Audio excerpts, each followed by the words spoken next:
광주고 재학생 여러분 안녕하십니까? 광주고등학교 교직편집부입니다. 여러분은 10월 9일이 무슨 날인지 아시나요? 네, 모두가 아시다시피 10월 9일은 한글 창제를 기념하는 날인 한글날입니다. 대부분의 사람들이 한글날은 알고 있지만 한글날의 역사와 의의에 대해서는 잘 모르실 텐데요. 저는 오늘 광주고 학생 여러분께 한글날에 대해 알려드리고 함께 기념하고자 이렇게 나오게 되었습니다.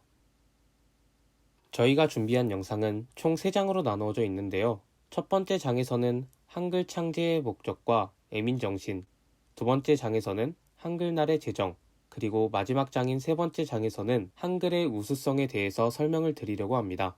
그럼 한번 한글날에 대해 알아보러 가실까요? 제1장은 세종대왕이 한글 창제를 하며 이루고자 하는 목적과 그 과정에서 나타나는 애민정신입니다. 먼저 훈민정음이라는 이름에서도 알 수 있듯이 우리의 언어를 만들므로써 백성을 교화하는 것에 목적이 있습니다. 조선 초기에는 유교를 중심으로 하는 사상적 교화를 이루고자 많은 노력을 기울였습니다. 그러나 법전은 물론이고 기본 교양서와 수신서마저 한문으로 기록되어 있었기 때문에 대다수 백성들은 유교의 교리와 가르침을 직접 받는 것이 거의 불가능했습니다. 이러한 불편함에 대해 세종대왕은 백성들에게 유교의 교리와 가르침을 한글을 통해 쉽게 전하고자 한 것인데요. 이 과정에서 한문 서적을 읽지 못하는 백성들에 대한 세종대왕의 배려가 드러나는 것을 알 수 있습니다. 나아가 한글 창제는 통치의 편의를 도모하기 위한 것입니다. 당시의 언어는 중국의 음을 연구하는 과정에서 왔기 때문에 말과 글이 서로 일치하지 않는 상태였습니다. 이는 곧 정부에서 의도하였던 효과적인 통치를 어렵게 만드는 요인이 되기도 하였습니다. 이때 한글은 한문을 모르는 사람에게도 명령을 전달할 수 있는 수단이 되어졌습니다. 이 긍정적 효과는 백성들의 소통이 활성화되는 것으로 이어지는데요. 당시 한자를 몰랐던 백성들에게 문자를 창제하여 배우게 함으로써 백성들이 말하고자 하는 것을 한글을 이용하여 그 뜻을 나타낼 수 있도록 돕고자 했던 것입니다. 우리나라의 말과 소리가 중국과 달라 한자와 서로 통하지 않는다. 그러므로 어리석은 백성들이 말하고 싶은 바가 있어도 그 뜻을 펴지 못하는 이가 많다. 내가 이를 불쌍히 여겨 새로 28자를 만드노니 사람마다 쉽게 익혀 나날이 쓰기에 편하게 하고자 할 따름이니라. 이는 훈민정음의 서문으로 세종대왕이 밝힌 훈민정음 창제의 목적입니다. 서문을 직접 들음으로써 세종대왕의 애민정신을 다시 한번 느껴볼 수 있습니다.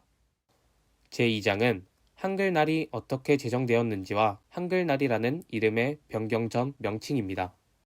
세종대왕이 훈민정음을 창제하고 반포한 것을 축하하는 날이 한글날입니다.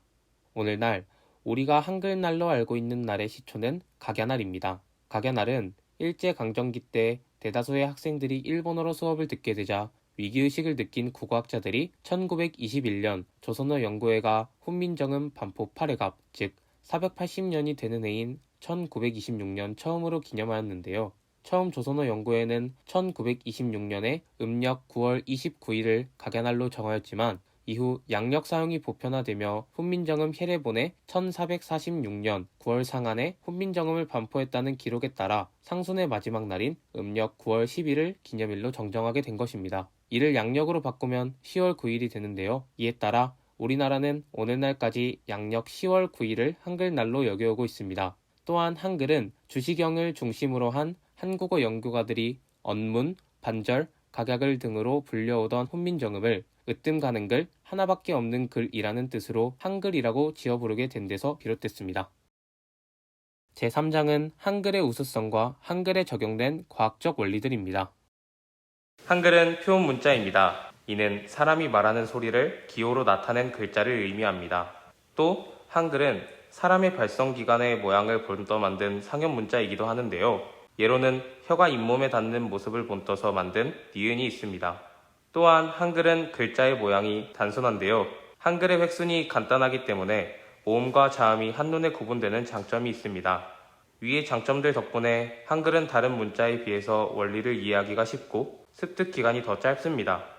세계의 여러 언어학자들은 한글이 음소문자와 음절문자를 둘 다 사용할 수 있는 유일한 언어라고 평가하고 있습니다. 훈민정음 해례본에서도 한글을 처음 배우는 사람들 또한 단기간 내에 문자 체계를 쉽게 이해할 수 있다고 기록되어 있습니다. 이러한 우수한 한글은 한국 외의 다른 지역에서도 사용되고 있습니다. 2009년 인도네시아의 소수민족인 찌아찌아족은 고유 언어가 없어서 역사는 물론 아무것도 기록을 못하고 있었습니다. 하지만 그때 우리나라의 한 교수가 찌아찌아족에게 한글 사용을 제안하였고, 찌아찌아족은 부족장 회의를 통해 한글을 부족의 문자로 사용하기로 했습니다. 또한 2002년까지 호주, 미국, 일본만이 한국어를 대학 입시 언어로 채택하고 있었지만 2017년, 2018년에 호주와 태국도 대학 입시 과목에 한국어를 넣었습니다. 그중 태국은 무려 22,300여 명이 한국어를 배우고 있다고 합니다. 영어의 경우 주변 글자에 따라서 각 글자가 다른 소리를 내지만 한글은 언제나 같은 소리를 내는데, 이러한 한글의 특성 덕에 외국인들도 한글을 쉽게 배우며 우리나라의 문맹률은 0%에 육박한다고 합니다. 여기까지 오늘은 한글날에 대해 알아보았는데요. 세종대왕의 애민정신으로부터 시작해 오늘날 우리가 편하게 쓰고 있는 한글의 역사를 돌아보면 다시 한번 자부심이 느껴지는 것 같습니다.